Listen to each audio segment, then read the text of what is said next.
राधा वल्लभ श्री हरिवंश, राधा वल्लभ श्री हरिवंश। भगवान का नाम भगवान का ही अभिन्न स्वरूप है और वह भगवान की ही शक्ति से भगवान से भी अधिक शक्तिशाली है और ऐश्वर्यवान है। जैसे किसी महान वैभवशाली सम्राट को अपने खजाने की असंख्य धन राशि की संख्या का पता नहीं रहता, इसी प्रकार नामी भगवान भी अपने नाम की अनंत गुणावलियों का पता रखना नहीं चाहते। यह भी उनका एक महान गुण है। भगवान के जिस मंगलमय नाम से पंचम पुरुषार्थ रूप भगवत प्रेम की प्राप्ति हो सकती है, उसके बदले में मोक्ष की चाह करना भी प्रेमियों ने कामना माना है। अतएव लोक परलोक किसी भी क्षुद्र महान कामना में नाम का प्रयोग करना एक प्रकार से अविवेकी या मूर्खता ही है। लोक परलोक के जो भोग है सभी दुख योनि और विनाशी है। ऐसे मधुर विष रूप विषयों की चाह करना और नाम के बदले में उन्हें चाहना महान मूर्खता है। तुलसीदास हरि नाम सुधा तजी, सठ हटी पियत विषय विष मागी। अतः बुद्धिमान और अपना यथार्थ कल्याण चाहने वाले पुरुष का यही कर्तव्य है कि वह अपने जीवन को भगवत नाम में बना दे और नाम के फलस्वरूप उत्तरोत्तर बढ़ती हुई नाम निष्ठा की ही कामना करे। यही नाम का आदर है और इसी भाव से नाम का सेवन भी करना चाहिए। तुरंत जब तक यह भाव जागृत न हो तब तक किसी भी भाव से किसी भी सत्कामना को लेकर नाम का आश्रय लेने में कोई आपत्ति नहीं है। ऐसा करना मूर्खता होने पर भी पाप नहीं है। वह कर्तव्य है अवश्य ही जिसमें किसी दूसरे का जरा भी अहित होता हो और परिणाम में अपना भी अहित होता हो। ऐसे किसी कार्य की सिद्धि के लिए भगवान के नाम का प्रयोग कभी नहीं करना चाहिए। जब तक भगवान के नाम में रति न पैदा हो जाए तब तक रुचि के साथ भगवान का नाम लेना चाहिए। जब तक रुचि न पैदा हो तब तक भगवान का नाम का अभ्यास करना चाहिए और अभ्यास की ढूंढता होने तक अमोघ औषध के रूप में भगवान का नाम लेना चाहिए। भगवान का नाम नित्य मधुर और दिव्य अमृत रूप है। उदाहरण के लिए जैसे मिश्री मीठी होने पर भी पित्त के रोगी को जीभ कड़वी होने के कारण उसे मिश्री कड़वी लगती है, परंतु मिश्री पित्तनाश की दवा है। मिश्री के सेवन से पित्त का शमन होने पर जब जीभ का कड़वापन मिट जाता है तब मिश्री मीठी लगने लगती है, क्योंकि वह मीठी ही है। इसी प्रकार पूर्व संचित कर्म मल के कारण हमारी दूषित वृत्ति जब तक भगवान के नाम के मर्द का अनुभव नहीं करती बल्कि उसे कड़वा समझती है, तब तक दवा के रूप में जबरदस्ती उसे लेते रहना चाहिए। लेते लेते कर्म मल का शमन होते ही भगवान की सहज नाम माधुरी का स्वाद आने लगेगा। परंतु यह स्मरण रखना चाहिए कि नाम का आश्रय कलयुग में सबसे बड़ा आश्रय है। इससे एक ही आश्रय से सर्वांगीण पूर्ण सफलता प्राप्त हो सकती है। अतः नित्य निरंतर नाम का सेवन करना चाहिए और जहाँ तक बने नाम का सेवन नाम प्रेम की वृद्धि के लिए ही करना चाहिए, किसी भी लौकिक पारलौकिक इच्छा की पूर्ति के लिए नहीं। नाम का फल अचिंत्य और अमूल्य है।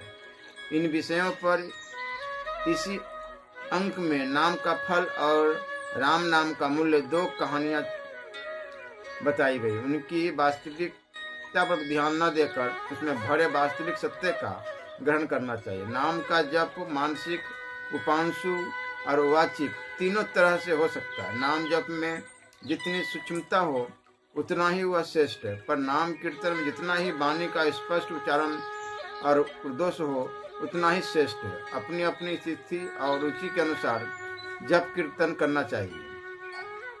भगवान के सभी नाम समान महत्व रखते हैं। किसी भी नाम में उच्च नीच का भाव न रखकर अपने लिए जो भी नाम विशेष प्रीतिकर और रुचिकर जान पड़े उसी का जप कीर्तन करना चाहिए। यद्यपि समस्त भगवत नामों की महिमा समान ही है, तथापि जो नाम अपने को प्रिय है उनके कीर्तन से अनायास ही अपने अभीष्ट मनोरथ की सिद्धि हो जाती है। विभिन्न रुचि वाले लोगों का क्रमश सभी नामों में प्रेम संभव हो जाता है, फिर वे सभी नाम उन्हें प्रिय हो जाते हैं। अतः भगवान के जिस नाम या जिन नामों में अपना मन लगता हो उसी का जप करें, परंतु नाम जप करने वालों के लिए यह परमावश्यक है कि वे प्रतिदिन नियम पूर्वक अधिक से अधिक संख्या में नाम जप अवश्य करें। इस नियमित जप के अतिरिक्त दिन रात बिना संख्या के नाम जप होता रहे, इसके लिए सावधानी के साथ प्रयत्नशील रहे। नियमित संख्या के नाम जप का दृढ़ नियम होने से उतना जप तो प्रतिदिन पूरा हो ही जाएगा, नहीं तो नियम न रहने पर किसी भी आवश्यक अनावश्यक कार्य में समय लग जाएगा, और जो सबसे पहले करने योग्य तथा सबसे अधिक महत्वपूर्ण कर्तव्य एवं जीवन में अत्यावश्यक कार्य है वह नाम जप छूट जाएगा। मन धोखा देकर समझा देगा कि नियम थोड़े ही है, यह बहुत जरूरी काम है, इसे कर लेना चाहिए। फिर व्यर्थ की बातचीत भी जरूरी काम हो जाएगी, परंतु कड़ा नियम होने पर उतना समय नाम जप में अवश्य लगेगा, और नाम जप होने से भगवान के साथ प्रत्यक्ष संबंध कम से कम एक अंग जीव का तो बना ही रहेगा। उतने समय तक वाणी का केवल संयम ही नहीं होगा, वाणी का यथार्थ सदुपयोग होगा, क्योंकि वाणी का सदुपयोग भगवान के नाम गुण गान में ही है।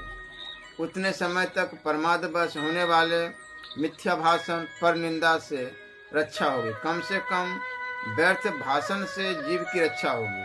प्रमाद युक्त वाणी के कारण होने वाले दुष्परिणामों से बचाव होगा, और नाम जप रूप सबसे महान लाभ प्राप्त होगा। लगातार नियमित जप होने से वाणी का वैसा अभ्यास हो जाएगा जिससे वाणी सहज ही अपने आप नाम जप करती रहेगी, और इससे फिर मन भी लग जाएगा।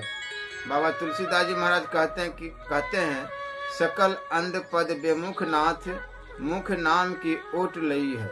मेरे सारे अंग आपके चरणों से विमुख है, केवल मुख ने जीभ ने नाम की ओट ले रखी है। स्वामी श्री हरिदास जी निमित्त 3 लाख नाम जप प्रतिदिन करते थे। इससे उनको डिगाने के लिए आई हुई बेस्या उनका तो कुछ बिगाड़ नहीं सकी, स्वयं उसी का उद्धार हो गया।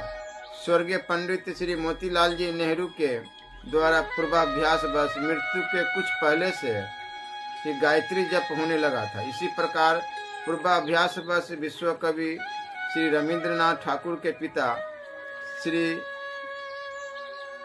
द्विजेंद्रनाथ ठाकुर ब्रह्म चेतना शून्य अवस्था में आसन लगाकर बैठ गए थे और गायत्री जप करने लगे। नाम का अभ्यास होने पर अंत काल में भगवान का नाम आ जाता है, और अंत काल की स्थिति के अनुसार उसे सहज ही भगवत प्राप्ति हो जाती है। अतः प्रतिदिन नियमित संख्या में नाम जप अवश्य करना चाहिए। किया जाए तो आसानी से 1 लाख नाम जप प्रतिदिन हो सकता है। मनुष्य दिन भर बोलता नहीं है, उसकी जीभ अधिकांश समय खाली ही रहती है। वो यदि चाहे और स्मरण रखे तो आसानी से दिन भर में चलते फिरते 1 लाख नाम जप आराम से कर सकता है, और नहीं तो 21,600 की संख्या पूरी कर ही लेनी चाहिए। दिन भर में औसत इतने श्वास आते हैं, अतः इतना जप होने पर प्रति श्वास 1 नाम का जप तो हो ही जाएगा।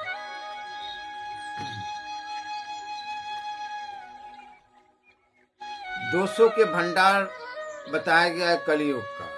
कलयुग में यही एक महान गुण है कि इस समय श्री कृष्ण का कीर्तन मात्र करने से मनुष्य बंधन मुक्त हो परम पद को प्राप्त हो जाता है। सत्ययुग में भक्ति भाव से सैकड़ों यज्ञों द्वारा भी श्री हरि की आराधना करके मनुष्य जिस फल को पाता है वह सारा का सारा कलयुग में भगवान गोविंद का कीर्तन मात्र से प्राप्त कर लेता है। सत्ययुग में भगवान का ध्यान, त्रेता में यज्ञों द्वारा यजन और द्वापर में उनका पूजन करके मनुष्य जिस फल को प्राप्त पाता है उसे वह कलयुग में केशव का कीर्तन मात्र करके प्राप्त कर लेता है।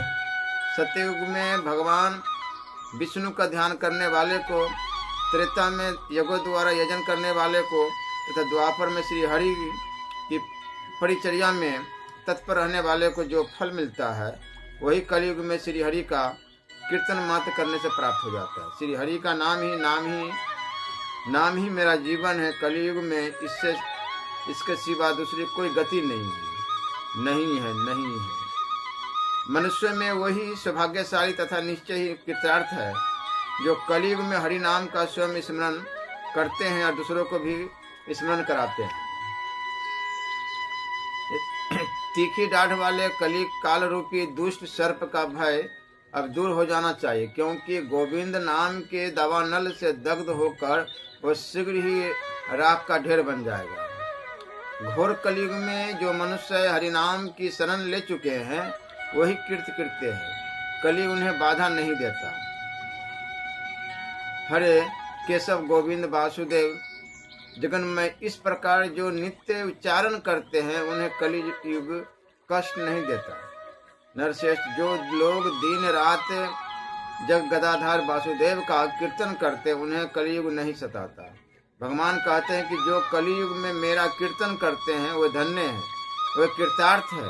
उन्होंने नहीं पुण्य कर्म किया है तथा उन्होंने ही जन्म और जीवन का पाने योग्य फल पाया है। जो कलयुग में अपुण्यात्माओं के लिए दुर्लभ इस हरिनाम का एक बार भी उच्चारण कर लेते हैं वे कृतार्थ है, इसमें संशय नहीं है। लोग प्रज्वलित पापग्नि से भय न करे, क्योंकि वह गोविंद नाम रूपी मेघ समूह के जल बिंदुओं से नष्ट हो जाती है। विवश होकर भी भगवान के नाम का कीर्तन करने पर मनुष्य समस्त पातकों से उसी प्रकार मुक्त हो जाता है जैसे सिंह से डरे हुए भेड़िए अपने शिकार को छोड़कर भाग जाते हैं। भक्ति पूर्वक किया गया भगवत नाम कीर्तन उसी प्रकार समस्त पापों को विलीन कर देने वाला सर्वोत्तम साधन है। जैसे धातुओं की सारे मैल को जला डालने के लिए आग, मनुष्य शाम और प्राप्त काल देवाधिदेव श्री हरि का कीर्तन करके संपूर्ण पापों से मुक्त हो स्वर्गलोक में सम्मानित होता है। इस पृथ्वी पर नारायण नामक एक नर व्यक्ति प्रसिद्ध चोर बताया गया, जिसका नाम एवं ऐश कर्ण कुहरों में प्रवेश करते ही मनुष्य की अनेक जन्मों की कमाई हुई समस्त पाप राशि को हर लेता है। मनुष्य भक्ति भाव से या भक्ति रहित होकर यदि गोविंद नाम का उच्चारण कर ले तो वह नाम संपूर्ण पापों को उसी प्रकार दग्ध कर देता है जैसे युगांतर काल में प्रज्वलित हुई प्रलय अग्नि सारे जगत को जला डालती है। भूतल पर जो कोई भी मनुष्य गोविंद नाम से प्रसिद्ध होता है उसके भी उस नाम का कीर्तन करने से ही पाप के सहस्त्रों टुकड़े हो जाते हैं। जैसे असावधानी से भी छूली गई आग की कणिका उस अंग को जला देती है, उसी प्रकार यदि हरिनाम का ओष्ठ पुष्प से स्पर्श हो जाए तो वह पाप को जलाकर भस्म कर देता है। जैसे अनिच्छा से भी स्पर्श कर लेने पर आग शरीर को जला ही देती है, उसी प्रकार किसी बहाने से भी यदि लिया गया गोविंद नाम तो पाप को दग्ध कर देता है।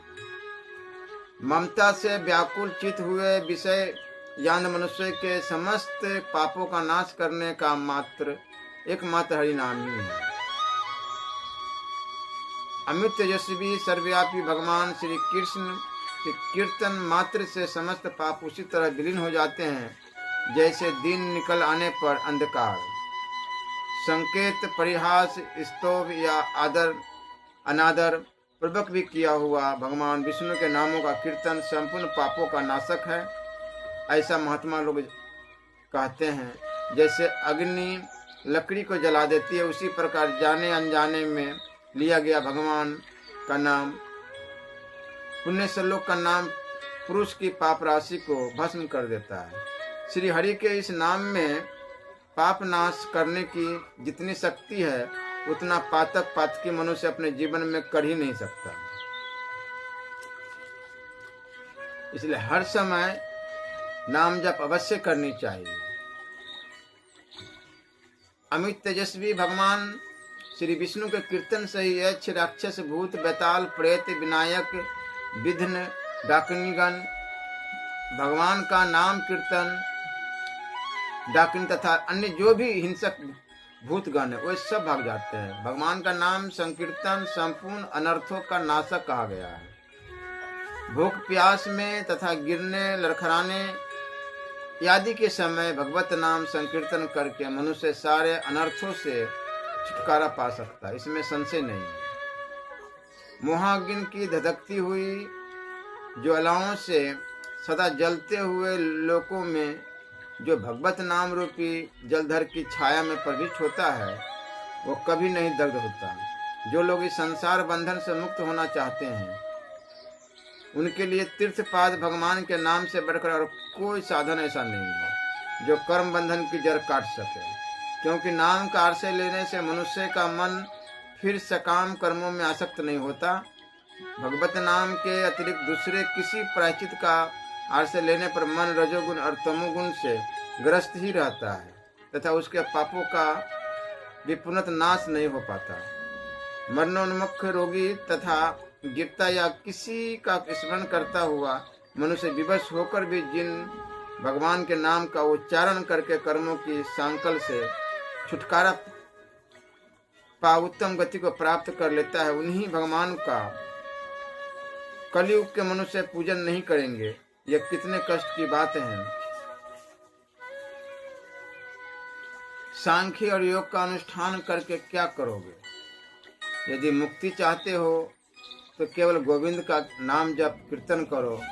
जिसने एक बार भी हरि इन दो अक्षरों का उच्चारण कर लिया उसने मोक्ष तक पहुंचने के लिए कमर कस ली है। जो अन्य मनस्क तथा अशुद्ध रहकर भी सदा हरि नाम का कीर्तन करता है वह भी अपने दोषों का नाश हो जाने के कारण उसी तरह मोक्ष प्राप्त कर लेता है जैसे चेदीराज शिशुपाल ने प्राप्त किया था। जो आलस छोड़कर एक बार नारायण नाम का उच्चारण कर लेता है उसका अंतकरण शुद्ध हो जाता है और वह निर्वाण पद को प्राप्त होता है। भगवान के नाम का जिस प्रकार किसी तरह भी उच्चारण या श्रवण कर लेने पर पापी भी विशुद्ध हो जाते हैं और शुद्ध पुरुष मोक्ष को प्राप्त कर लेते हैं। पुरारी या मुरारी का जो नया नया नाम है और जो उनके गुणानुगान रूपी अमृत से पुष्ट हुआ है उसका जो लोग लज्जा छोड़कर हर्षोल्लास के साथ गान करते हैं वो जीवन मुक्त है, इसमें संशय नहीं है। घोर संसार बंधन में पड़ा हुआ मनुष्य विवश होकर भी यदि भगवत नाम का उच्चारण करता है तो वह तत्काल उस बंधन से मुक्त हो जाता है और उस पद को प्राप्त होता है जिससे भय स्वयं भय मानता है। मनुष्य के पाप का नाश करने के लिए इतने बड़े साधन की आवश्यकता नहीं है कि भगवान के गुण कर्म और नामों का कीर्तन किया जाए, क्योंकि आज अजामिल जैसा पापी भी मरते समय नारायण शब्द से अपने पुत्र को पुकार कर मुक्ति पा गया। उस भगवान के नाम का स्मरण करते पापी जीवों को भी तत्काल ऐसे मुक्ति सुलभ हो जाती है जो ब्रह्मा आदि देवताओं के लिए भी परम दुर्लभ है। जिसकी जिह्वा के अग्रभाग पर हरि ये दो अक्षर विद्यमान है वह पुनरावृत्ति रहित विष्णु लोक को प्राप्त कर लेता है। भगवान केशव के नाम मात्र का जो उच्चारण किया जाता है वही परम पवित्र पुण्य कर्म है। वही गोविंद गेह गौलोक धाम में जाने के लिए वाहन है और वही इस लोक में सुकृत का एकमात्र सत्र है। इस प्रकार अंत काल में अपने अधर्मज पुत्र के नाम के बहाने हरि का उच्चारण करके वह श्री हरि के परम धाम को जा पहुंचा। पुत्र के बहाने नारायण इस नाम का उच्चारण करके पाप का भंडार अजामिल भी भगवत धाम में चला गया। फिर जो श्रद्धा पूर्वक भगवान के नाम लेता है उसकी मुक्ति के लिए तो कहना ही क्या है। जो लोग शंख चक्र गदा पद बाण धनुष और खड्ग धारण करने वाले लक्ष्मी के मुखार बिंद का मकरंद पीने के लिए भ्रमर रूप से नेत्र वाले वरदायक एवं श्रेष्ठ भगवान पद्मनाभ का कीर्तन करते हैं वे अवश्य उन मधुसूदन के धाम में जाते हैं। जो मनुष्य संसार भय से भीत हो वासुदेव इस नाम का उच्चारण करता है वह उस भय से मुक्त हो भगवान विष्णु के ही पद को प्राप्त होता है, इसमें संशय नहीं है।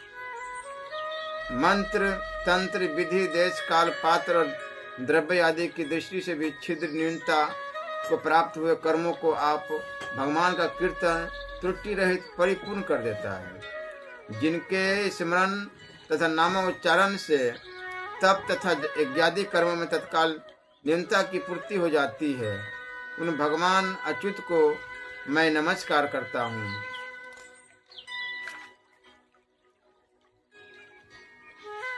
द्रुपद कुमारी कृष्णा ने कौरव सभा में वस्त्र खींचे जाते समय जो मुझ दुर्वासी द्वारका निवासी श्री कृष्ण को गोविंद कहकर पुकारा था, उसका यह ऋण मुझ पर बहुत बढ़ गया है। यह हृदय से कभी दूर ही नहीं होता। भगवान स्वयं कहते हैं कि अर्जुन जो मेरे नामों का गान करके मेरे निकट नाचने लगता है उसने मुझे खरीद लिया है, यह मैं तुमसे सच्ची बात कहता हूँ। जो मेरे नामों का गान करके मेरे समीप प्रेम से रो उठते हैं उनका मैं खरीदा हुआ गुलाम हूँ। यह जनार्दन दूसरे किसी के हाथ नहीं बिका है। जिसकी जिह्वा की अग्रभाग पर हरि ये 2 अक्षर विद्यमान है उसकी जीत हो गई, उसने विजय पा ली, निश्चय ही उसकी विजय हो गई। व्याद श्री हरि के नाम कीर्तन में न तो किसी देश विशेष का नियम है और न काल विशेष का ही। झूठे अथवा अपवित्र होने पर भी नामोच्चारण के लिए कोई निषेध नहीं है। चक्रपाणी श्री हरि के नामों का सदा और सर्वत्र कीर्तन करे, उनके कीर्तन में असोच बाधक नहीं है, क्योंकि वे भगवान स्वयं ही सबको पवित्र करने वाले हैं। यह भगवान भगवत नाम किसी भी देश काल और अवस्था में सूची आदि अपेक्षा नहीं रखता। यह तो स्वतंत्र ही रहकर अभीष्ट कामनाओं को देने वाला है।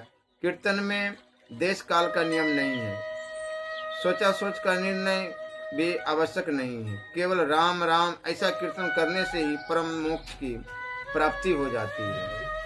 राजन, भगवान विष्णु के इस नाम कीर्तन में देश और काल का नियम नहीं, इस विषय में तुम्हें संदेह नहीं करना चाहिए। दान और यज्ञ के लिए काल का नियम, स्नान और मंजन नदी सरोवर आदि में गोता लगाने के लिए भी समय का नियम है, परंतु इस भूतल पर भगवान विष्णु का कीर्तन करने के लिए कोई काल निश्चित नहीं है, उसे हर समय किया जा सकता है। भगवान शंकर जी देवी पार्वती से कहते हैं, राम यह 2 अक्षरों का मंत्र जपने पर समस्त पापों का नाश करता है। चलते खड़े हुए अथवा सोते जिस किसी भी समय जो मनुष्य राम नाम का कीर्तन करता है वह यहाँ कीर्तकारी होकर जाता है और अंत में भगवान हरि का पार्षद बनता है।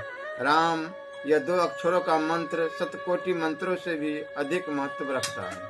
राम नाम से बढ़कर जगत में जप करने योग्य कुछ भी नहीं है। जिन्होंने राम नाम कार से लिया है उनको यम यातना नहीं भोगनी पड़ती। जो मनुष्य अंतरात्म स्वरूप से राम नाम का उच्चारण करता है वह थावर जंगम सभी भूत प्राणियों में रमन करता है। राम यह मंत्र राज है, यह भय तथा व्याधि का विनाश करने वाला है। रामचंद्र राम राम इस प्रकार उच्चारण करने पर यह 2 अक्षरों का मंत्र राज पृथ्वी में समस्त कार्यों को सफल करता है। गुणों की खान इस राम नाम का देवता लोग भी भली भांति गान करते। अतः हे देवेश्वरी तुम भी सदा राम नाम का उच्चारण किया करो। जो राम नाम का जप करता है वह सारे पापों से पूर्वकृत एवं वर्तमान कृत सूक्ष्म और स्थूल पापों से और समस्त पाप वासनाओं से सदा के लिए छूट जाता है। भगवान विष्णु का एक एक नाम भी संपूर्ण वेदों से अधिक महत्वशाली माना गया। ऐसे 1 सहस्त्र नामों के तुल्य राम नाम कहा गया है। राम रामेति रामेति रमे रामे मनोरम रमे सहस्त्र नाम सतुल्यम राम नाम वरानने। पद पुराण। भगवान शंकर कहते हैं मेरे मन में रमने वाले सुमुखी शिवे, मैं राम राम राम राम इस प्रकार कीर्तन करता हुआ राम में ही रमता हूँ। दूसरे सहस्त्र नामों के समान एक राम नाम की महिमा है। कृष्ण कृष्ण इस प्रकार उच्चारण करने वाली जो वाणी है, यही प्राणियों के पातकों को दूर करने में पुनः समर्थ है। यदि मुकुंद में आनंद घन स्वरूपा भक्ति हो जाती है तो मोक्ष साम्राज्य की लक्ष्मी उस भक्त के चरण कमलों में स्वयं आकर लौटने लगती है। यदि जगत का एकमात्र मंगल करने वाला श्री कृष्ण नाम कंठ के सिंहासन को स्वीकार कर लेता है तो यमपुरी का स्वामी उस कृष्ण भक्त के सामने क्या है, अथवा यमराज के दूतों की क्या हस्ती है। करोड़ों की संख्या से भी अधिक ब्रह्मांडों का जो ऐश्वर्य अथवा जो चेतना है, वह जिसका अंश मात्र है, वही तेज पुंज कृष्ण नाम के रूप में प्रकट हुआ है। वह कृष्ण नाम ही मेरा साध्य साधन और जीवन है। स्वर्ग की प्राप्ति के लिए जो व्यवसाय निश्चय अथवा उद्योग है, वो लोगों को दिन ही बनाता है। मोक्ष की जो अभिलाषा है, वो मनुष्य को केवल क्लेश का ही भागी बनाती है। और योगाभ्यास तो अत्यंत नीरस वस्तु, अतः वैसे प्रयासों से मेरा क्या प्रयोजन है। मेरी जिह्वा तो सब कुछ छोड़कर केवल कृष्ण कृष्ण की रट लगाती रहे। यह कृष्ण नाम रूपी मंत्र सुचेता महात्माओं के चित्त को हठात अपनी ओर आकृष्ट करने वाला तथा बड़े से बड़े पापों का मूलोच्छेदन करने वाला है।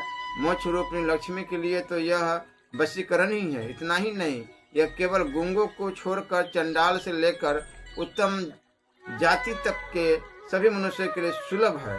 दीक्षा, दक्षिणा और पुरस्रण का यह तनिक भी विचार नहीं करता। यह मंत्र जिह्वा का स्पर्श करते ही सभी के लिए पूर्ण फलद होता है। श्री कृष्ण के नाना प्रकार के कीर्तनों में उनका नाम कीर्तन ही मुख्य है। वह श्री कृष्ण प्रेम रूपा सम्मति को शीघ्र उत्पन्न करने में स्वयं समर्थ है, इसलिए वह सब साधनों से श्रेष्ठतम माना गया है। श्री कृष्ण का नाम कीर्तन प्रेम संपत्ति की प्राप्ति के लिए प्रबल एवं श्रेष्ठ साधन कहा गया है। वह श्रेष्ठ आकर्षण मंत्र की भांति चित्त को अत्यंत आकृष्ट करने वाला है। अतः नाम रसिक भक्तजन उस कृष्ण नाम को ही भक्ति का फल मानते हैं, क्योंकि भगवत प्रेम की प्राप्ति में वह कभी बेचरित्र असफल ही नहीं हुआ।